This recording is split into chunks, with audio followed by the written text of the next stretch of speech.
স্বাগত। আজকে বাংলাদেশে আপনাদের সঙ্গে আছে আমি খালেদ মহিউদ্দিন। দশম জাতীয় সংসদ নির্বাচনের ৩ বছর পার হতে যাচ্ছে। ৫ জানুয়ারি সামনে রেখে শুরু হয়েছে রাজনৈতিক আলোচনা। সরকার হাতে কতটা এগিয়েছে রাষ্ট্র, কি হতে পারে সামনে, এইসব নিয়ে আজকের আলোচনা। ৩ বছর কথা বলতে স্টুডিওতে আছেন বিদ্যুৎ জ্বালানি ও খনিজ সম্পদ মন্ত্রণালয় সম্পর্কিত সংসদীয় স্থায়ী কমিটির সভাপতি মোহাম্মদ তাজুল ইসলাম, আছেন বিএনপির প্রশিক্ষণ বিষয়ক সম্পাদক ABM মোশাররফ হোসেন, আছেন জাতীয় পার্টির প্রেসিডিয়াম সদস্য ATU তাজ রহমান এবং গণসংহতি আন্দোলনের প্রধান সমন্বয়কারী জনাব সাকি। আমি কনভেনশনাল প্রশ্ন না করে জনাব মোহাম্মদ তাজুল ইসলাম, আমি খুব সংক্ষেপে ওপেনিং আপনাদের চারজনের কাছে একই ব্যাপার থাকতে পারি। এই ৩ বছরকে, সরকার এই ৩ বছরকে আপনি কিভাবে বিশ্লেষণ করেন? আপনার পর্যবেক্ষণ শুনতে চাই। আপনাদের সবার কাছে একই প্রশ্ন। জি, আপনাকে ধন্যবাদ। সরকারের আসলে ৩ বছরটা কোনো বিচ্ছিন্ন একটি অংশ নয়, একটা সামগ্রিক লক্ষ্যমাত্রার একটি অংশ হিসাবে আমি বাস্তবিকভাবে বর্ণনা এইভাবে করব এবং এটাই সত্য যে সরকারের একটা দীর্ঘমেয়াদী পরিকল্পনা আছে এবং সেই পরিকল্পনার অংশ হিসাবে অনেকগুলি কাজ ইত্যবসরে করার দরকার ছিল এবং সেগুলা আমি মনে করি সফলতার সহিত আগাচ্ছে। যে যাতে করে আপনাকে বলি যে যেখানে বাংলাদেশের 40 ভাগের নিচে বিদ্যুতের আপনার বিদ্যুতায়িত করা সম্ভব হয়েছে, সেখানে এখন ইট ইজ অ্যাবাউট 80%। তো তারপরে দিয়ে আপনি যদি আসেন আমাদের অর্থনৈতিক খাতের, যদি আমরা সংক্ষিপ্তভাবে বলি, তাহলে সেখানে দেখেন রিজার্ভ যেখানে যে মাত্রা ছিল তার চেয়ে অনেক গুণ বৃদ্ধি পেয়েছে, খাদ্য উৎপাদন বৃদ্ধি পেয়েছে, আমাদের আমিষের সরবরাহ বৃদ্ধি পেয়েছে, তারপরে দিয়ে যোগাযোগ ব্যবস্থার উন্নতি হয়েছে, স্বাস্থ্য ব্যবস্থার উন্নতি হয়েছে, শিক্ষা খাতের উন্নতি হয়েছে। সামগ্রিকভাবে আমি যদি বলি তাহলে সকল খাতকে পরিকল্পনার অংশ হিসাবে যদি ড্রাইভিং ফোর্স হিসাবে কাজ না করা হয় তাইলে আমাদের সত্যিকার লক্ষ্যমাত্রা যেটা, সেখানে আমাদের পৌঁছাটা সম্ভব হবে না। এবং সেই কারণে সকল ইভেন্টগুলোকেই কাজে লাগানো হয়েছে এবং কাজ করা হচ্ছে এবং সবগুলোর ইতিবাচক ফলাফল আমার কাছে এবং আমার মনে হয় যেন এটি যে প্রুভেন আপনার অ্যাচিভমেন্ট। মোশাররফ ভাই, আপনার কাছে এই ৩ বছর যদি আপনি তাজুল ভাইয়ের মতোই ১.৫ মিনিটের মধ্যে। তাজুল ভাই তার মতো বলেছে, আমি যদি বলতে চাই, আমরা যেটা মনে করি যে স্বাধীনতার এই সে যেমনি বলেছে যে বিচ্ছিন্ন, যে আমাদের মূল যেই স্বাধীনতার যেই স্বপ্নটা ছিল একটি গণতান্ত্রিক ব্যবস্থা, আমার মনে হচ্ছে যে এই ৩ বছরের গণতান্ত্রিক সেই ব্যবস্থার একটি ব্যাপক সংকট এখনো বাংলাদেশে রয়ে গেছে। এখানে আমাদের যে মৌলিক যে বিষয়গুলি, আমাদের মতামত প্রকাশের স্বাধীনতা, আমাদের বাঁচার স্বাধীনতা, আমাদের জীবন ধারণের সাথে এই সকল ক্ষেত্রে বহু সংকট কিন্তু ইতিমধ্যে দেখা দিয়েছে। এবং সামগ্রিকভাবে সরকার আজকে আমাদের যে প্রচলিত ধ্যান ধারণার বিপরীতে আজকে আমরা শুনতেছি নূতন নূতন কিছু থিওরি দিয়ে মানুষকে নূতনভাবে আকৃষ্ট করার চিন্তা করা হচ্ছে। যেমন আমরা আজীবন শুনেছি গণতন্ত্র আগে, এখন আমরা দেখতে পাচ্ছি যে এই সরকারের এই 3 বছরে নূতন একটি স্লোগান তুলে এনেছে যে আগে উন্নয়ন পরে গণতন্ত্র। এমনিভাবে নূতন নূতন তত্ত্ব উপস্থাপন করে আজকে এই সরকার তার শাসনের যে একটি বৈধতা সংকট রয়েছে সেটাকে একটি সমাধান দিতে এই সরকার চেষ্টা করছে।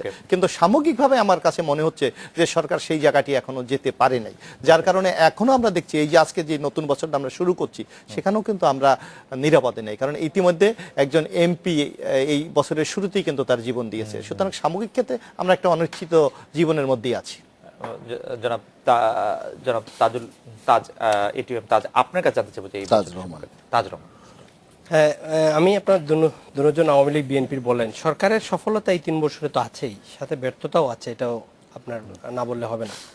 কারণ সফলতার দিকগুলো তাজুল ভাই বলেছেন, ব্যর্থতার দিকগুলো যেমন আছে আইন শৃঙ্খলা পরিস্থিতি ব্যর্থতা আছে, রাজনৈতিক হয়রানি আছে। এটা সরকারকে অনেক কিছু, আমাদের যে গণতন্ত্র যে মূল মন্ত্র যেটা, সেটা থেকে আমরা পিছনে আছি। আমরা মনে করি সরকারের সফলতার সাথে সাথে এই দিকগুলো যদি মিলিয়ে একসাথে চলতো, অন্যকে বিরোধী দলকে আরও বেশি কথা বলার সুযোগ দেওয়া হতো, বিরোধী দলকে আরও বেশি স্পেস দেওয়া হতো, তাহলে মনে হয় এটা সুন্দর এই 3 বছরের সফলতাটা থাকতো। এবং আইন শৃঙ্খলা এবং বিদেশিদের হত্যা যেটা ছিল এই 3 বছরে, এটা ঈর্ষণীয় ব্যাপার। বা ডেভেলপমেন্ট যথেষ্ট বাংলাদেশের হয়েছে, এটা নো ডাউট অ্যাবাউট ইট, এটা মেনে নিতে হবে। এই সরকারের ব্যর্থতার মধ্যেও ডেভেলপমেন্ট অনেক সরকার করেছে, যেটা বহির্বিশ্বে এবং ওয়ার্ল্ড ব্যাংক নিজে বলেছে এটা যে ঈর্ষণীয় ব্যাপার, রাইজিং টাইগার এশিয়ার মধ্যে, এটা তো অবশ্যই আছে। কিন্তু আমাদেরকে স্পেস দিতে হবে। আমরা যাতে সরকারের সহযোগিতা করে দেশ আরো উন্নত করার জন্য সুযোগ পাই, সেই সুযোগের জন্য সরকারকে আরো লিনিয়েন্ট থাকতে হবে বিরোধী দলের প্রতি। এই জিনিসটা সরকারকে করতে হবে, হলে আমার মনে হয় দেশ আমরা আরো এগিয়ে নিয়ে যেতে পারি। এই 3 বছরের কোনো সিগনিফিকেন্ট রূপ আপনি দেখেন কিনা, আপনি কিভাবে পর্যবেক্ষণ করেন? না, আমি ধন্যবাদ আপনাকে, আমাকে ডেকেছেন। আমি বলবো যে একটা জনগণের সম্মতিহীন সরকার, অর্থাৎ যারা জনগণের ভোটে নির্বাচিত হননি, এরকম একটি সরকার যারা এমনকি ইলেকশনের আগে বলেছিলেন যে এটা একটা সাংবিধানিক ধারাবাহিকতার নির্বাচন, অচিরেই একটা অংশগ্রহণমূলক এবং সুষ্ঠু নির্বাচন তারা দেবেন, সেরকম একটি সরকার নির্বাচন দেয়া তো দূরের কথা, 5 বছরের একদিন আগে ক্ষমতা ছাড়বে না এটা বলে 3 বছর পর্যন্ত তারা টিকে আছে। শুধু না, তাদের সমস্ত ক্ষমতাকে আরো সুসংহত করেছে। অর্থাৎ সেদিক থেকে সরকার বেশ সফল, যে একটা জনগণের সম্মতিহীন সরকার হওয়া সত্ত্বেও ক্ষমতাকে সুসংহত করতে পেরেছে এবং রাষ্ট্রযন্ত্রের সমস্ত অঙ্গের উপরে, ইনক্লুডিং দ্য মিডিয়া, যেটা সরাসরি অঙ্গ না হলেও রাষ্ট্রের খুবই গুরুত্বপূর্ণ ভিত্তি, তার উপরে তাদের কর্তৃত্বটা সংহত করেছে। এইটা সবসময় সরকারের, এটা নিশ্চয়ই সাফল্যের দিক, কিন্তু সেটা জনগণের জন্য সাফল্য কিনা, মঙ্গল কিনা, সেটা একটা গুরুত্বপূর্ণ প্রশ্ন হিসেবে সামনে আসছে। আর যে একটা সাফল্যকে আমরা অবশ্যই নিশ্চয়ই সাধুবাদ দেবো, সেটা হচ্ছে যুদ্ধাপরাধীদের বিচারের যে জায়গা, যেটা 5 বছর আগেও শুরু হয়েছিল এবং সেটা এখনো কন্টিনিউ করছে এবং ওই প্রক্রিয়াটা জারি আছে। কিন্তু মানে একটা সরকার তো কেবলমাত্র যুদ্ধাপরাধীদের বিচার দিয়েই তাকে বিচার করা যাবে না।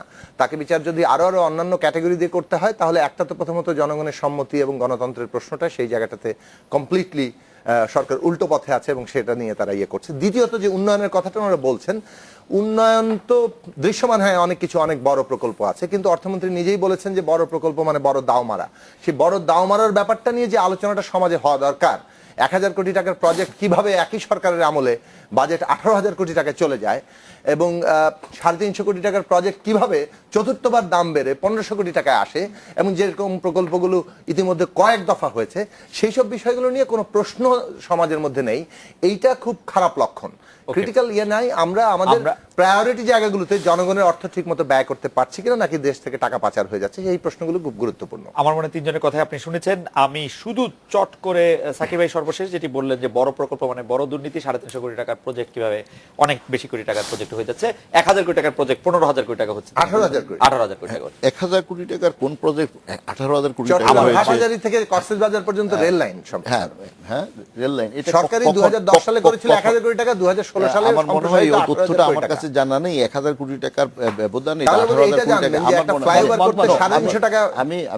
আমার মনে হয় আমরা অনেক ভুল তথ্য মানুষকে দিই। আমি 2-1টা ফ্লাইওভার নিয়েও আমি কাজ করেছি, আমি ব্যক্তিগতভাবে কাজ করতে গিয়ে দেখলাম যে আসলে বাস্তবে আমরা অন্যান্য যে সমস্ত ফ্লাইওভারের সাথে, যে সমস্ত দেশের সাথে, যে সমস্ত অবস্থার সাথে আমরা তুলনামূলক করে আমাদের প্রজেক্ট কস্টগুলোকে হিসাব করি অথবা বলার চেষ্টা করি, মানুষকে বোঝানোর চেষ্টা করি, এই কথাগুলো আসলে ওইভাবে বাস্তবতার সাথে সঙ্গতিপূর্ণ নয়। আমাদের এখানে সয়েল কন্ডিশন, আমাদের ইউটিলিটিক্যাল আপনার ক্রিটিক্যালিটি এবং আমাদের এখানকার অন্যান্য জৈব বৈচিত্র্যগুলোকে সবগুলোকে বিবেচনা এনে আমাদেরকে প্রকল্প সিলেক্ট করতে হয়। আর রেল লাইনের যে প্রকল্পটার কথা বলেছেন, আমি যেহেতু এই তথ্যটা আমার কাছে পুরোপুরি নেই, আপনার কাছে যদি থাকে। আপনি যে ফ্লাইওভারের কথাটা বললেন, আমি একটু কারেকশন দিই। আপনি বলেছেন যেহেতু কারেকশন দিতে হবে, গত 2-3 দিন আগে আপনি সংবাদপত্র দেখবেন, সেটা মগবাজার ফ্লাইওভারের বাজেট ছিল প্রাথমিকভাবে 350 কোটি টাকা, তারপরে সেটা 700-এর উপরে, তারপর 1218। গত 3 দিন আগে মন্ত্রিসভায় এটা 271 কোটি টাকার আরো বর্ধিত বাজেট পাস হয়েছে, মোট হলো 1500 কোটি টাকা। এবার আপনি আমাকে বলেন যে বাংলাদেশের ফ্লাইওভার কি নতুন হচ্ছে? কিন্তু সাকিব ভাই এটি নিশ্চয় জবাব দিবেন। 1000 কোটি টাকার প্রকল্প 18,000 কোটি টাকা কোন প্রকল্পটি হয়েছে বলছেন? হাটহাজারী থেকে চট্টগ্রাম কক্সবাজার পর্যন্ত রেল লাইন। মানে ওটা ইনিশিয়ালি প্রকল্পটা কি ছিল এবং শেষ পর্যন্ত প্রকল্পটা বর্তমানে কি অবস্থায় আছে, আপনি একটু যদি দেখেন, নেটে যদি আপনি দেখতে পারেন। এখানে আমার মনে হয় এই কথাগুলো আমরা এভাবে বলতে পারি, কিন্তু ঘটনা হলো বাস্তবতাটা হলো যে, যেমন আমাদের ফ্লাইওভারের আপনার মগবাজার যে ফ্লাইওভারের সোনারগাঁর দিকে একটা স্পান নতুন করে আমাদেরকে সংযোজন করার জন্য আপনার প্ল্যানকে মডিফাই করা হয়েছে আর রিপ্ল্যানিং করা হয়েছে। তো স্বাভাবিকভাবে সেখানে কিছু কস্ট বাড়বে। আমি এক্স্যাক্টলি এটাকে জাস্টিফাই এভাবে করছি না। আমাদের এখানে যে কস্টটা বাড়ানো হয়েছে বিভিন্ন কারণে, এই সমস্ত কস্টগুলো বাড়ছে। আমি জানি না যে সেখানের মধ্যে, কারণ এগুলোকে আপনি অ্যাসেস করার মতন, আপনার পরীক্ষা নিরীক্ষা করার মতন আপনার কাছে যথেষ্ট সুযোগ আছে এবং এটি যে পাবলিক ডকুমেন্ট। আপনি মনে করেন যে এখানে আপনি বলতে পারবেন যে আপনি কোথায় কোথায় কোনো রকম বিনা কারণে এখানে কস্ট বাড়াইয়া কেউ কোনো স্কোপ হান্টিং করছে কিনা অথবা টাকা সেখান থেকে কামাচ্ছে কিনা, দুর্নীতি করছে কিনা, এটা আপনি দেখতে পারবেন। তবে আমি এখানে আপনার বক্তব্যটা হচ্ছে যে এর কোনোটার ক্ষেত্রেই আসলে প্রকল্পের ব্যয় বাড়ার ক্ষেত্রে কোনো রকম কোনো অনিয়ম বা দুর্নীতি হয় না। আমি এটা আবার একেবারে এইভাবে বলাটা ঠিক হবে না। আমি কোনো দুর্নীতি কোথাও নাই এই কথাটার সাথে একেবারে একমত। এই প্রকল্পেতে আমি যদি সাদামাটাভাবে বলি, এখন মনে করেন যে আমার এখানে ম্যাক্রো লেভেলে আমাকে কথা বলতে হচ্ছে, মাইক্রো লেভেলে আমার পক্ষে কথা বলা সম্ভব না। আমি একটা রডের হিসাব কত, বালির হিসাব কত, তারপরে সিমেন্টের হিসাব কত, এই হিসাবটা আমার পক্ষে as a outsider it is impossible to go for assessment. এখন এখানে যারা নাকি এক্সপার্টরা আছে, আমরা কিন্তু থামরুল যে হিসাবটা করি, যে সমস্ত কম্প্যারিজনগুলো আনি, তাহলে সে সমস্ত কম্প্যারিজনগুলোতে আমি এই পর্যন্ত দেখি না যে আমি সিগনিফিকেন্ট মেজর, এখন ধরুন মনে করেন যে কোথাও একটা পণ্য ক্রয় করার জন্য 5,000 টাকা পণ্যটা কিনেছেন, আপনি হয়তো 4,990 টাকায় কিনেছেন, 10 টাকা এখানে ডিফারেন্স হয়ে গেছে। এরকম ডিফারেন্সটার জন্য আমি কখনো এভাবে না, আমি বলছি যে এখন আমি এখানে সাফাই দেওয়ার কোনো সুযোগ নাই, আর I am not the personally beneficiary, or I don't know who is the beneficiary, I should not need to কি আমরা কয় আপনার advocacy on behalf of anybody. এবং এখানে বহদ্দার জংশনে ফ্লাইওভার নির্মাণের ক্ষেত্রে প্রথম প্রাক্কলিত ব্যয় ছিল 8,650 কোটি টাকা, 8,650.53 লক্ষ টাকা, তার মানে 86 কোটি সামথিং টাকা ছিল। প্রথম সংশোধিত হয়ে এটা 106 কোটি টাকা হয়েছিল, দ্বিতীয় সংশোধিত হয়ে এটা সেটা 120 কোটি টাকা হয়েছে, তৃতীয় সংশোধিত হয়ে সেটা 144 কোটি টাকা হয়েছে। আসলে মানে প্রকল্পের উদ্দেশ্য কার্যক্রমে এটা এখনো শেষ হয়নি, পরে এটা আরেকটু বাড়তেও পারে আর কি। আরো প্রকল্পের সাইজও বর্ধিত করা হয়েছে। যেমন খালেদ সাহেব, আমি আপনাকে একটা তথ্য দিই, সেখানে খালেদ সাহেব আপনার এই যে বদ্দারহাটে যে ফ্লাইওভারটা, সেই ফ্লাইওভারের একটি অংশ আগে আপনার কালুঘাটের সাথে সংযোগ ছিল না, কিন্তু এখন নতুন করে সেখানে আরেকটা কালুঘাটকে আপনার সুবিধা দেওয়ার জন্য সেখানে আবার নতুন একটা স্থান। জনাব তাজুল ইসলাম, এটি বলবেন কি আমরা যদি খালেদ সাহেব, আমি একটু ইন্টারাপ্ট করবো, আমরা যদি এই বিষয়টা নিয়ে কথা বলি, তাহলে আমার মনে হয় আমাদেরকে তথ্যভিত্তিক কথা বলার দরকার, এবং তথ্যভিত্তিক যদি হয় তাহলে আপনি দয়া করে একটা দিন আয়োজন করেন, আমার কাছে কিছু রেকর্ড আছে, ডকুমেন্ট আছে, এবং সেগুলো নিয়ে এসে আমরা কথা বলবো। এখানে আমরা তথ্য বলে মানুষকে বিভ্রান্ত করা উচিত হবে না, এবং আমাদের যে সমস্ত সুবিধাগুলো আমরা পাচ্ছি, দেখেন আমি একটা কথা বলি, এখানে খালি দুর্নীতি হলে আর টাকা যদি কেউ লুট করে নিয়ে যায়, তাহলে দেশের এত উন্নয়ন হচ্ছে কি করে? এতগুলো ফ্লাইওভার একটা থেকে লুট করলে তো এর পরেরটা বন্ধ হয়ে যাবে। আমাকে শুধু একটি বিষয় বলেন, সাকিব ভাই বললেন যে এই বিষয়টি খোদ অর্থমন্ত্রী বলেছেন যে মেগা প্রকল্প মানে মেগা দাও মারার চেষ্টা করা। এটা হতে পারে, এখন মনে হয় 1,000 কোটি টাকার একটা প্রকল্প হতে পারে, আমাদের লোক। এখন অর্থমন্ত্রী আমার লোক না, আপনার লোক না, আমার বাইরে না, আপনারও বাইরে না, কিন্তু বিষয়টা হলো যে অর্থমন্ত্রী এরকম একটা কথা আমিও কখনো কখনো বলি, এখন যে বড় কাজ করতে গেলে বড় দুর্নীতি হবে, এখন বড় অপচয় হবে। আমি যখন 10,000 টাকা খরচ করব, আমার যে পরিমাণ ফিলপারিশ হওয়ার সম্ভাবনা আছে, অথবা 10 টন মাল যখন ক্যারি করব, শেষ করি এরপরে যদি আমি 1 লক্ষ টন যদি আমি ক্যারি করি, তাহলে সেখানে নিশ্চয়ই পরিমাণ বেড়ে যাবে ফিলপারিজের। এখন অথবা আমার কি নাম না কয় সুইপিং, অথবা কোন রকম আমি একটু তাজুল ভাইকে একটু সম্পর্ক করতে চাই। এখন এখানে বিষয়টা হলো তাজুল ভাই, আপনারা জানেন যে জ্বালানি ও খনিজ সম্পদ বিদ্যুৎ বিষয়ক স্থায়ী কমিটির সভাপতি। তা আমরা যেটা জানি যে বাংলাদেশে একটি জিনিস নিয়ে ব্যাপক বিতর্ক হচ্ছে, সেটা কুইক রেন্টাল, এবং যেটা গভর্নমেন্ট বলেছিল বাংলাদেশে বিদ্যুতের অবস্থা খুবই খারাপ, এই কারণে কুইক রেন্টাল দিয়ে আমাদের জরুরি প্রয়োজন মিটানো হচ্ছে। কিন্তু আমরা কিছুদিন আগে দেখেছি যে 5টা প্রকল্পকে এক্সটেনশন দেওয়া হয়েছে। তো যেই কুইক রেন্টালে গভর্নমেন্টের কি এভাবে কথা বলবো, আপনি না আপনি তো কোশ্চেনটা রাইজ করছেন, না আমি উনি যেহেতু রাইজ করছে, তাহলে তো আপনাকে ডিফেন্ড করার জন্য, আমি আপনি ডিফেন্ড করবেন, আমাকে কথা বলবেন, আপনি ডিফেন্ড করবেন। না, যেটা বলা হয়েছিল গভর্নমেন্টের পক্ষ থেকে জরুরি ভিত্তিতে আমরা বিদ্যুতের চাহিদা মেটানোর জন্য, I got the point, but I want to quick রেন্টালের আমরা এই ব্যবস্থা করতে হচ্ছে, কিন্তু এটা দীর্ঘমেয়াদী দিনে খুব শীঘ্রই আমরা এটা থেকে বেরিয়ে চলে আসবো। কিন্তু আমরা এখন দেখছি যেখানে তাজুল ভাই নিজে বলেছে যে 80% বিদ্যুৎ আমরা দিতে পেরেছি, এই প্রশ্নের জবাব অবশ্য সরকারের পক্ষ থেকে অনেকবার দেওয়া হয়েছে, মানে সেখানে আরো 5টাকে আবার কেন 5 বছর কেন বাড়ানো হয়েছে সেটি আপনি 30 সেকেন্ডে বলেন, 30 সেকেন্ডে বলি। বিষয়টা হলো যে যখন কুইক রেন্টাল করা হয়েছিল, তখন আমরা এরা প্ল্যান্টগুলো স্থাপন করেছে। এখন এই প্ল্যান্টগুলো থেকে আমরা তখন যদি 2 টাকা 3 টাকা যদি আমি বিদ্যুৎ ক্রয় করে থাকি সাপোজ, তাইলে এখন যদি ওই প্ল্যান্টটা আমার চাহিদার জন্য যদি এখনো প্রয়োজন, কারণ আমাদের প্রতিদিন কত করে কেনেন পারেনি, আমি বলছি প্লিজ, আমাদের প্রতিদিনই তো বিদ্যুতের চাহিদা বাড়তেছে, তো বর্ধিত চাহিদা পূরণের জন্য আমাদেরকে আরো অনেকগুলো মেগা প্রজেক্ট আনতে হইতেছে, আর অনেকগুলো মিড স্কেলের প্রজেক্ট আনতে হইতেছে। আমি শেষ করি, 30 সেকেন্ড। এখানে আপনি যদি এখন যদি 1.5 টাকা 2 টাকায় কিনেন, তাইলে আপনার যদি মনে করেন যে এখন নতুন প্ল্যান্ট স্থাপন করে সরকার যে মূল্যে ক্রয় করবে, তার থেকে যদি আমি এই মূল্যে ক্রয় করতে পারি, তাহলে এটাকে ফেজ আউট করার দরকারটা কি? তাজুল ভাই, আপনাদের দীর্ঘমেয়াদী পরিকল্পনা, আমরা কি এটা দিই নাই সুবিধা? এই কুইক রেন্টালের কারণে কি দেশের অর্থনীতি দীর্ঘমেয়াদী পরিকল্পনা করতে আপনারা ব্যর্থ হয়েছেন, বেশি হয়েছে বলে আমরা বিরতি পয়েন্ট ফিরছি আপনাদের কাছে। আপনাদের অবস্থা এই জন্য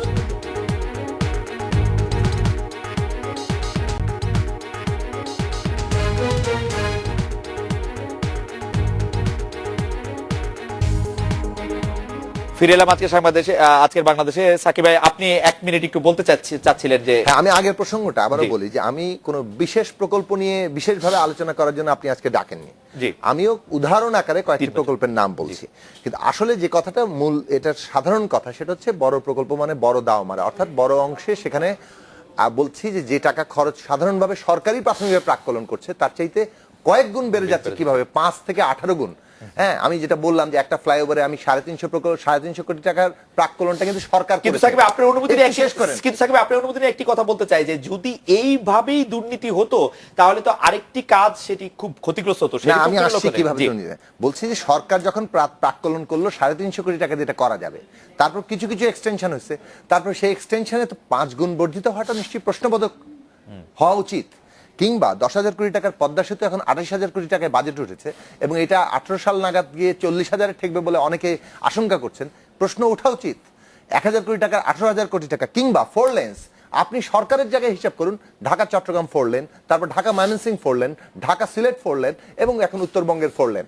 প্রত্যেকটা 4 লেনের বাজেট একটা থেকে আরেকটার পার্থক্য এবং তার সাথে তুলনামূলক চিত্র করলেই প্রশ্নগুলো বেরিয়ে আসে। আমি বলছি যে এই যে টাকাটা ব্যয় হচ্ছে, এটা পাবলিক মানি, তাহলে আমার অগ্রাধিকার ভিত্তিতে শিক্ষা, স্বাস্থ্য এবং অন্যান্য বিনিয়োগ কিংবা আমার এখানে অবকাঠামোগত ক্ষেত্রে ব্যয় করে বিনিয়োগের পরিবেশ সৃষ্টি করার যে সুযোগ ছিল, আজকে সেখানে লুটপাট দুর্নীতি হচ্ছে কিনা, 1 লক্ষ কোটি টাকার উপর বছরে পাচার হয়ে যাচ্ছে, এইসব তথ্যগুলোকে আমাদের একসাথে মিলিয়ে দেখা দরকার। আমার মনে হয় যে তাজ ভাই এই বিষয়ে আপনার মন্তব্য একটু শুনতে চাইবো যে আমরা দুর্নীতির প্রসঙ্গে এসে আটকে গেলাম, রাজনীতিতে 3 বছরের ইয়াতে উন্নয়ন এবং দুর্নীতির পাশাপাশি এই দুটোটাতে কিন্তু মেরিটস এন্ড ডিমেরিটস আছে। একটা হলো আপনি যখন উন্নয়ন করতে যাবেন, কোনো প্রজেক্ট করতে যাবেন, সব সময় প্রজেক্টের আমি আপনাকে প্রমাণ সহ দিতে পারি। পৃথিবীর বিভিন্ন দেশে এটা চেঞ্জ করা হয়, স্কেচ যখন প্রথম যেটা করে তারপরে চেঞ্জ করা হয়, কিন্তু এক্সেসিভ যদি বাজেট আবার বেড়ে যায়, যেটা জুনায়েদ সাহেব ভাই বললো, সেটা আবার কোয়েশনেবল। কিন্তু এই চেঞ্জিংটা কিন্তু পৃথিবীর বিভিন্ন দেশে হয়। আপনি এই দিকে শুরু করছেন, পরে আবার নতুন ইঞ্জিনিয়ার আসে, যদি এটা স্ট্রাকচার চেঞ্জ করে আবার এটাকে ডিফারেন্ট রুটে অ্যাড করতে চায়, তাহলে কস্ট এফেক্টিভ কোনো সময় বেড়ে যায়। বাট এক্সেসিভ হওয়াটা ঠিক না। কিন্তু আপনি দেখবেন এটা কিন্তু সব সময় কতটুকু চেঞ্জ অ্যাকসেপ্টেবল, হ্যাঁ, সেটা কতটুকু অ্যাকসেপ্টেবল সেটা আপনাকে ওপেনলি বলেন, পাবলিকের জনগণকে বলেন আমরা এটার জন্য করা হচ্ছে, এটা পাবলিক ইনফরমেশন থাকে। কিন্তু আপনার দেশ উন্নত করতে হলে কিন্তু আপনার ইনফ্রাস্ট্রাকচার, ইলেকট্রিসিটি, গ্যাস, এগুলো ভেরি ইম্পর্টেন্ট। এগুলো দিকে সরকার যে নজর দিচ্ছে এটা খারাপ কিছু না। এটা আমরা বিরোধী দল খালি বিরোধিতা করলে কাজ হবে না। ইনফ্রাস্ট্রাকচার ছাড়া আপনার দেশ, আপনি ডেমোক্রেসি করলে কাজ হবে না। আপনার খাওয়া যদি না থাকে, টেলিভিশনে যারা কাজ করে তাদের যদি এভরি মান্থের শেষে যদি বেতন না তাদের আসে, এখানে কাজ করবে না। মানুষকে আপনি খুবই সরকারের মতো কথা বলছেন। না, সরকার না, সরকার না। আমি যদি সারাদিন সরকারের বিপক্ষে কথা বলি, তাহলে মানে কি?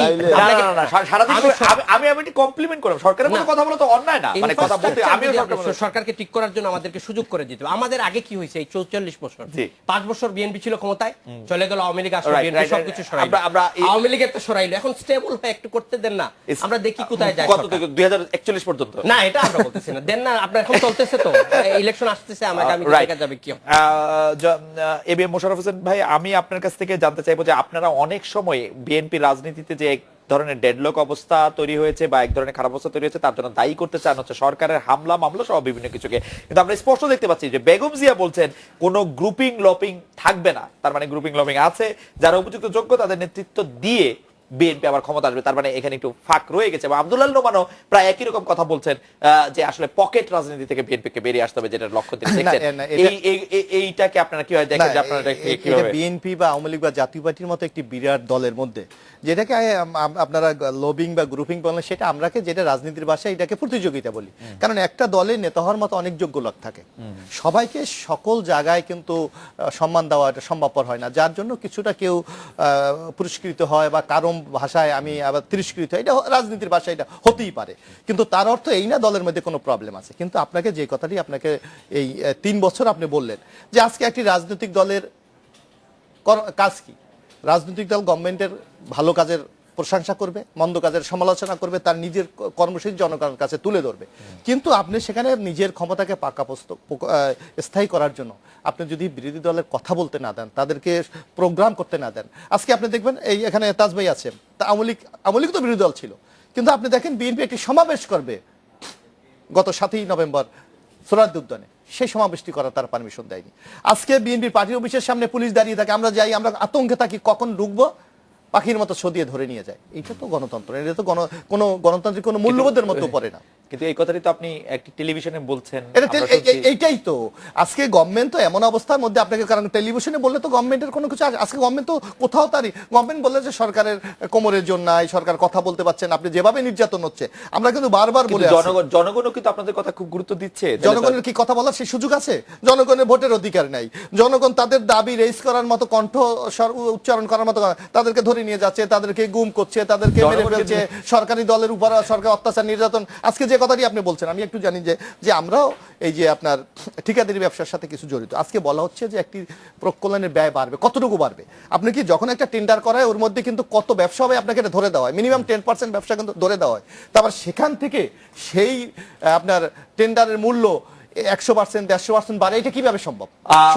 যে জায়গায় বলছেন সেই জায়গায় আমরা একটু 2 মিনিট তাজুল ভাইকে শুনতে চাই। যে আমি আরেকটু বলি, এই জায়গাটা মধ্যে যদি আরেকটু বলেন যে কথাটি বলা হয়েছে টেন্ডার নিয়ে দুর্নীতির কথা বল। হ্যাঁ, পদ্মা সেতুতে 8,000 কোটি টাকা, এখন 28,000 কোটি টাকা কিভাবে হলো? পলিটিক্যাল বিষয়ে কথা বলবো না, এটা কিভাবে হলো? জি, আমি একটু রাজনৈতিক বিষয়ের মধ্যে আসতে চাই যে 8,000 কোটি টাকাটা কিভাবে 28,000 কোটি টাকা হলো। আমার জানা না যে তো সরকার তথ্য অধিকার আইন পাশ করেছে, সেই ব্যাপারগুলি আসলে খোঁজ করলে নিশ্চয়ই সরকারের কোনো না কোনো কিছু ব্যাখ্যা দিবে। আমাদের আজকে আমরা রাজনীতি নিয়ে একটু কথা বলতে চাই।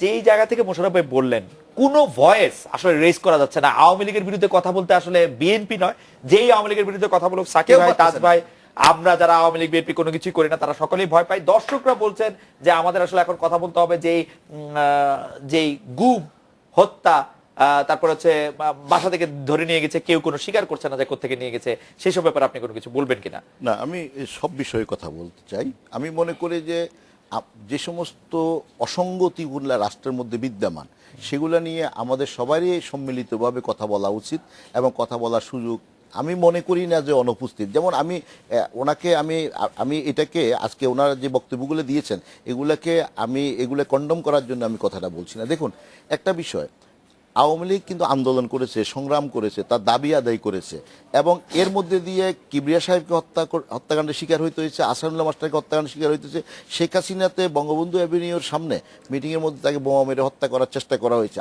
আওয়ামী লীগের গোটা অফিস, বঙ্গবন্ধু অ্যাভিনিউর অফিস, আপনার বিএনপি ক্ষমতা আসার পরে 3 বছর 4 বছর তালা খুলতে পারেন। আর না প্লিজ, আমি একটা কথা বলি, শুনুন না প্লিজ, আমি আপনি বলেন, আপনি কথাটা শুনতে হবে, আপনি বলেন আমার কথা শেষ করতে দেন। এই ইতিহাসটার আনাটা কি, মানে শাক দিয়ে মাছ ঢাকা? না, আমি মাছ দেখতেছি না, আপনি মাছ আপনার দরকার হলে আপনি না, এটা বিএনপি গত 5 জানুয়ারি বেগম খালেদা জিয়ার অভিশাপ যে আমি কোনোটাকে, আমি তো বললাম, আমি প্রথমেই আপনাকে বললাম যে আমি বলি না এই অজুহাতে এটা হইতে হবে, কিন্তু আমি একটা বললেন কেন? আমাকে কথা শেষ করতে দিবেন না। আপনার কথা তাইলে কোনটা কথা বলা বন্ধ করে বন্ধ করে না, আমার কথা তাইলে আমরা বন্ধ করি। বলেন। আপনি যদি গণতন্ত্রের কথা বলেন তাহলে গণতন্ত্র মানে কি? Will of the people. এখন পিপলের তখন উইল ছিল, রাস্তায় নেমে এরকম হত্যাকাণ্ডের পরও তারা প্রতিবাদ করেছে। কিন্তু এখন আমরা মনে করি যদি বিএনপি যদি জনভিত্তি সম্পূর্ণ একটি রাজনৈতিক দল হিসাবে তাদের জনগণকে সম্পৃক্ত করতে পারতেন আন্দোলনে, তাহলে সরকারের এই সমস্ত কোনো বাধা নয়। কথা বলবো, আপনি বলতে পারেন, বলবো কিনা সেটা হচ্ছে যে ধরলাম জনগণ সম্পৃক্ত হচ্ছে না, কিন্তু যে কাজগুলি রাষ্ট্র করছে সেই কাজগুলিকে আপনি জাস্টিফাই করতে পারেন? আমি তো বলি না যে অবশ্যই করি না, অবশ্যই কেন করবেন আপনি এটা? গুলশান থেকে 4টা ছেলেকে ধরে নিয়ে গেছে, কোনো টেস্ট নাই। আমি একটা কথা বলি যে এটাকে অবশ্যই আমরা নিন্দা জানাই, এবং রাষ্ট্রের এই সমস্ত দুর্বলতাগুলো নিয়ে আমার মনে হয় আমাদেরকে সম্মিলিতভাবে কথা বলা, কাজ করা উচিত, এবং আমি সেখানে আমার তো দ্বিমত নাই, এবং সেখানে আমি ইন্ডিভিজুয়ালি, আপনি ইন্ডিভিজুয়ালি, অথবা কোনো ব্যক্তি ইন্ডিভিজুয়ালি কিন্তু দায়িত্ব নিতে পারবে না। ইট ইজ দ্য কিরকম না কালেকটিভ এফোর্ট দেওয়া দরকার এই ব্যাপারে, এবং আমরা রেজ করার দরকার, সেখানে আমরা কথা বলার দরকার। কিন্তু বিষয়টা হলো যে এই সমস্ত বিষয়ে কথা বলতে গিয়ে আমি মনে করি না যে কেউ কোথায় কোনো সম্মুখীন হয়েছেন। আমরা গুলি করে মেরে ফেলছি সমস্ত, তারপরে তো প্রতিবাদ করতে গিয়ে সেখানের মধ্যে হসপিটালে ভর্তি হতে পারে না, মামলা দিতে পারে না, এরকম বহু ঘটনার পরেও তো জনগণ যখন রাস্তায় নেমেছে তখন সরকার কিন্তু সেখানে থামাই রাখতে পারে নাই। আমি সেই কথাটাই বলছি। আপনি গণতন্ত্রের কথা বলেন, তাহলে গণতন্ত্র হলে তাহলে জনগণকে একসাথে নিয়ে আপনি মাঠে নামেন, কিন্তু আপনার এই কর্মসূচির ব্যাপারে যদি জনগণের সমর্থন না থাকে সেখানে আমি মনে করি না আপনি বিজয় অর্জন করবেন। ওকে, তাহলে আপনাকে ধন্যবাদ। আমি একটা বিরতি নিচ্ছি। মোশাররফ ভাই, আপনারা 5 জানুয়ারি উপলক্ষে শান্তিপূর্ণ কর্মসূচি নিয়েছেন, কালো পতাকা প্রদর্শন করবেন। 2015 সালে আপনারা যে কর্মসূচি পালন করেছিলেন, 90 দিনের বেশি অবরোধ দিয়ে রেখেছিলেন, অনেকগুলি প্রাণ ক্ষয় হয়েছে। আমরা বলতে চাই যে এই রাজনীতিটা যে ভুল ছিল, এবং আমাদের জানমালের জন্য যে আপনারা দায়ী ছিলেন সেইটার জন্য আপনারা জাতির কাছে ক্ষমা চাইবেন কিনা। আমরা একটা বিরতি নিচ্ছি, ফিরছি আপনাদের কাছে।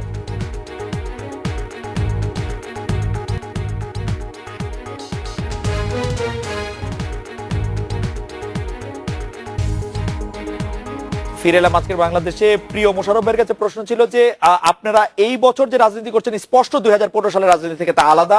2015 সালে আপনারা যে রাজনীতি করেছিলেন তার জন্য আপনারা ক্ষমা চাইবেন কিনা। ইন দ্য মিন টাইম আপনার কাছে একজন দর্শক সারোয়ার, আমাদের তাজ ভাইয়ের কাছে একজন দর্শক সারোয়ার, উনি জানতে চাইছেন আওয়ামী লীগ কি লগি পিঠা আন্দোলনের জন্য মাপ চেয়েছিল কিনা, সেটি জানতে চাইছেন। সেটি হচ্ছে অন্য কথা। মোশাররফ ভাই আপনার কাছে আপনি যে কথাটি বলেছেন যে 5ই জানুয়ারির যেই ব্লেমটা আজকে বিএনপির উপর দেওয়া হচ্ছে, আপনার নিশ্চয়ই মনে আছে, আমাদের স্মৃতি হয়তো আমাদেরকে এত প্রতারিত করে না, যে দেশনেত্রী বেগম খালেদা জিয়ার একটি সমাবেশ ছিল, পুলিশ কিভাবে বালি ট্রাক দিয়ে, ইটের ট্রাক দিয়ে, ময়লা দিয়ে কিভাবে তার বাড়ি অবরুদ্ধ করে রেখেছিল।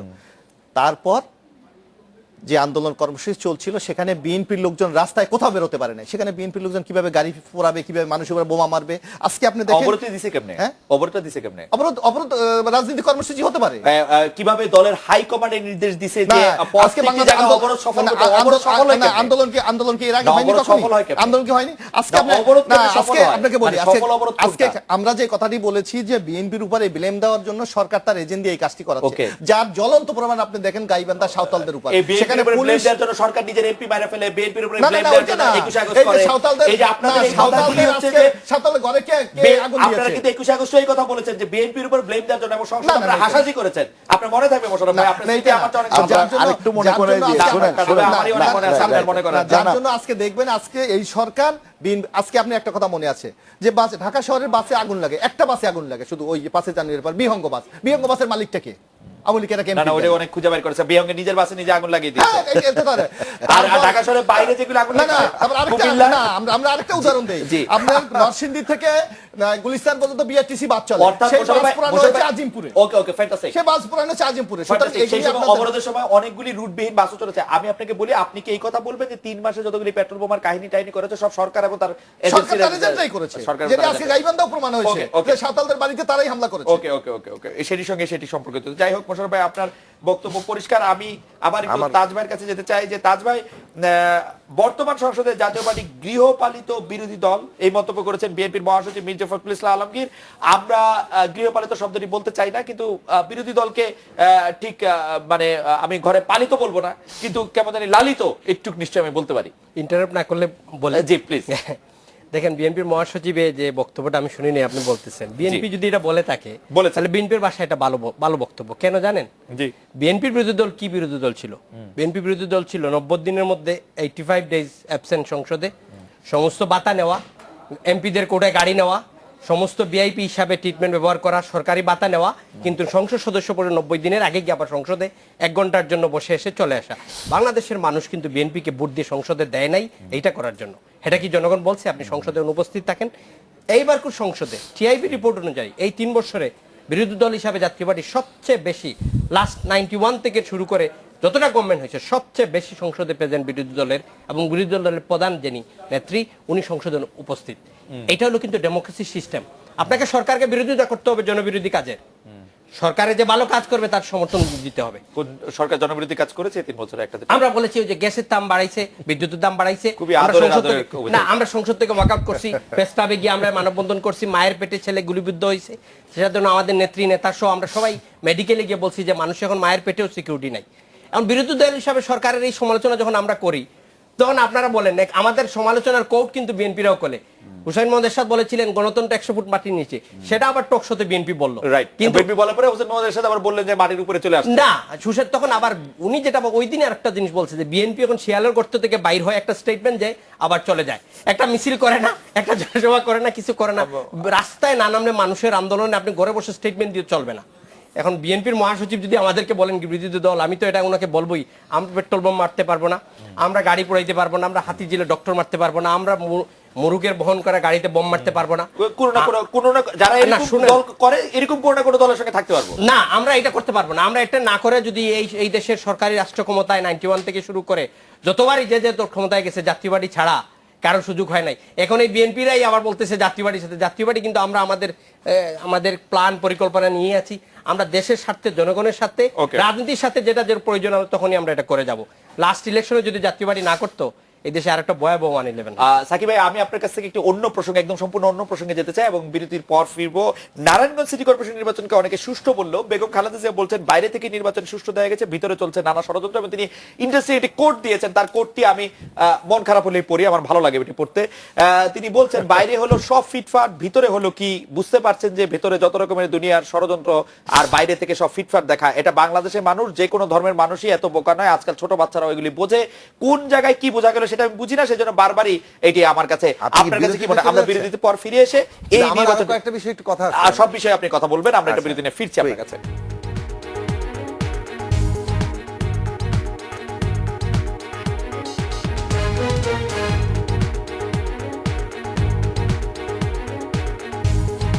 ফিরে এলাম আজকে বাংলাদেশে। সাকিব ভাই, নারায়ণগঞ্জ নির্বাচন নিয়ে বেগম জিয়া বলছিলেন যে কি কি হয়েছে বা উপর দিয়ে ফিটফাট হলো। আচ্ছা, মোট কথা আমি জাস্ট সংক্ষেপে কয়েকটা জিনিস বলে যাই। আমার এর আগে যে কথাগুলো ছিল, এক উন্নয়ন নিয়ে আমরা আলোচনা করছিলাম।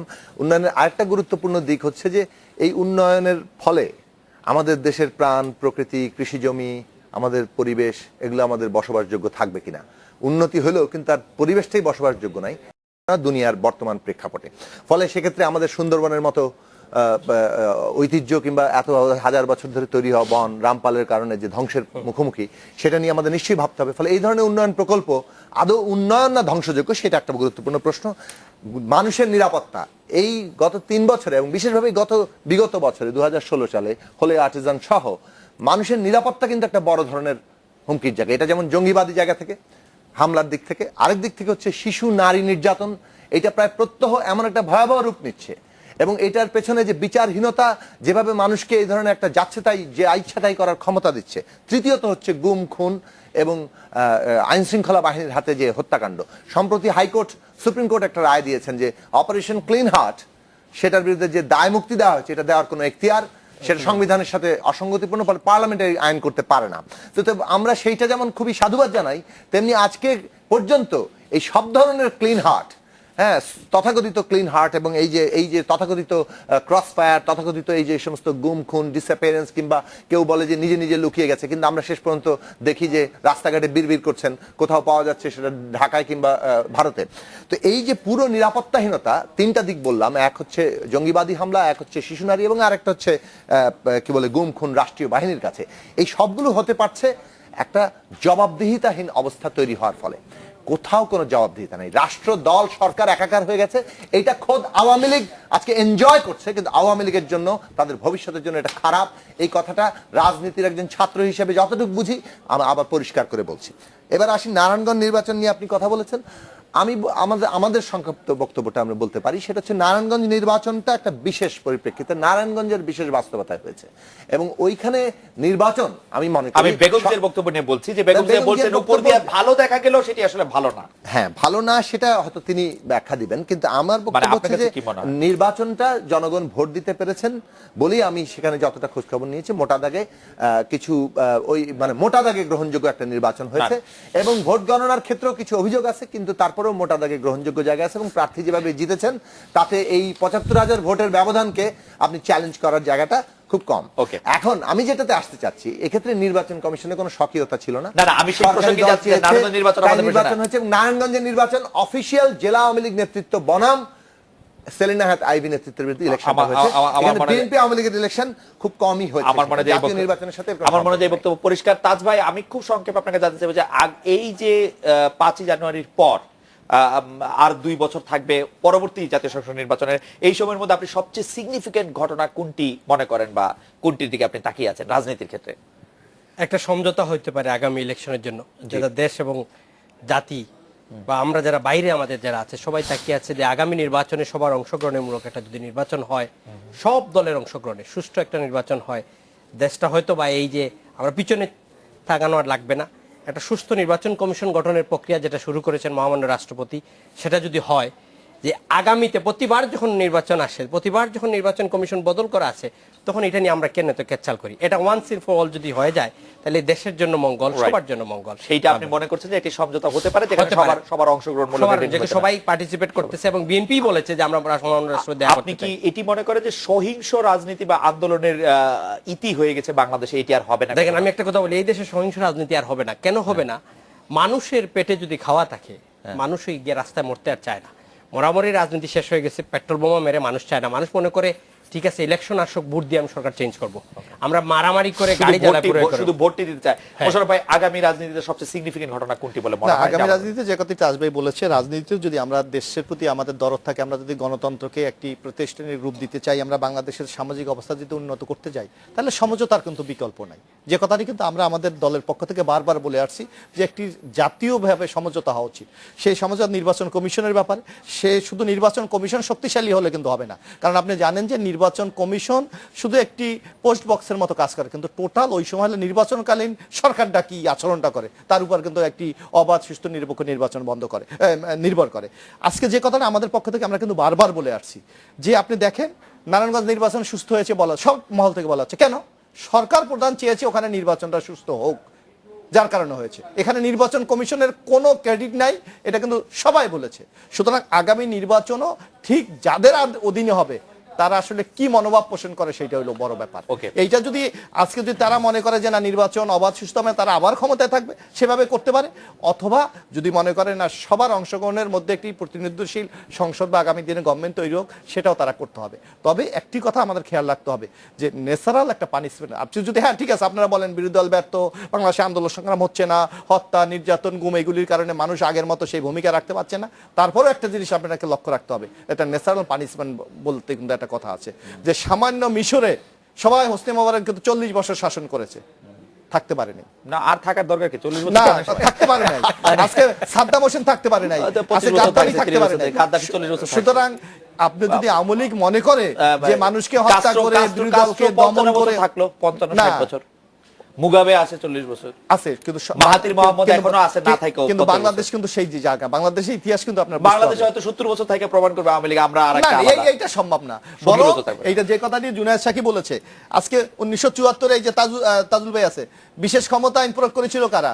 প্রণয়ন করেছে আওয়ামী লীগ। সবচেয়ে বেশি জেল খেটেছে কিন্তু বিশেষ ক্ষমতা আইনে আওয়ামী লীগ। ওকে, আমরা যেমন র‍্যাব তৈরি করেছিলাম, র‍্যাবের সবচেয়ে বেশি আমাদের সময় না থাকবে, আওয়ামী লীগ যদি ভাবে যে তারা না আপনি শান্তিতে থাকবে, এটা তাদের জন্য তাজুল ভাই, আপনি 1 মিনিটের মধ্যে একটু বলবেন। আমাদের দর্শক দুটি কথা আপনাকে বলেছেন, একটি বলেছেন যে আপনারা লগি বৈঠার জন্য আওয়ামী লীগ কোনো সময় কোনো দুঃখ প্রকাশ করেছেন কিনা, আরেকটি প্রশ্ন আমাকে করেছেন যে বালুর ট্রাক কেন, কোথায়, কিভাবে সেখানে আসলো, কে তার অর্ডার দিয়েছে, মিডিয়া সেটি বাইর করতে পেরেছিল কিনা, পারেনি? জি বলেন। আপনি বলেছেন মিডিয়া বাইর করতে পারে না, তো সেখানে আমি তো আর এখানের মধ্যে যেহেতু I am not a witness, তাতে আমি এবার উত্তর দেওয়ার জন্য উপযুক্ত ব্যক্তি নই। আর লগি বৈঠার একটা আন্দোলন ছিল, তো আওয়ামী লীগের লগি বৈঠার আন্দোলনের মাধ্যমে আওয়ামী লীগ আন্দোলন করেছে, তাতে করে দুঃখ প্রকাশ করা অথবা এমন কি ঘটাইছিল যে আওয়ামী লীগ এটার জন্য দুঃখ প্রকাশ করা, মানুষ মারা গেছে। তো তখন যারা ক্ষমতা ছিলেন ওনারা সেখানে তখন এমন একটা পরিস্থিতি সৃষ্টি করছেন এবং নিজেরাই মেরেছেন, জোরে মারো। আগের বছরের সবচেয়ে সিগনিফিকেন্ট ঘটনা কোনটি হতে পারে, বা এই চলতি বছরের মধ্যে? আগাম মন্তব্য করার আমার কাছে কোন রকম সুযোগ নেই, আমি মানুষ হিসাবে তো আগাম মন্তব্য করতে পারি না। তবে আমরা বিশ্বাস করি বাংলাদেশ যেভাবে এগিয়ে যাচ্ছে শেখ হাসিনার নেতৃত্বে, গোটা জাতি ঐক্যবদ্ধ। এখনো যত কথাই বলুক না কেন, জনগণ যেহেতু শেখ হাসিনার নেতৃত্বে আজকে বিশ্বাস করেন এবং দেশের উন্নয়নে বিশ্বাস করেন, ততএব আগামী দিনগুলোও আমাদের উন্নয়নের যাত্রা অব্যাহত থাকবে।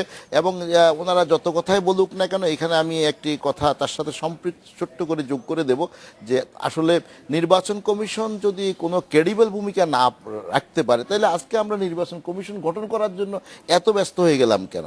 আর আওয়ামী লীগ 2014 সালের 5 জানুয়ারি নির্বাচনের পূর্ব সবাইকে একত্রিতভাবে নির্বাচন করার জন্য আন্তরিকভাবে চেষ্টা করেছে। আর আগামী নির্বাচনও সকল দল অংশগ্রহণ করুক আওয়ামী লীগের পক্ষ থেকে এবং মাননীয় প্রধানমন্ত্রী শেখ হাসিনার পক্ষ থেকে এখনো আহ্বান আছে। সাকিব ভাই, আপনি শেষ কথা বলতে চাইছিলেন?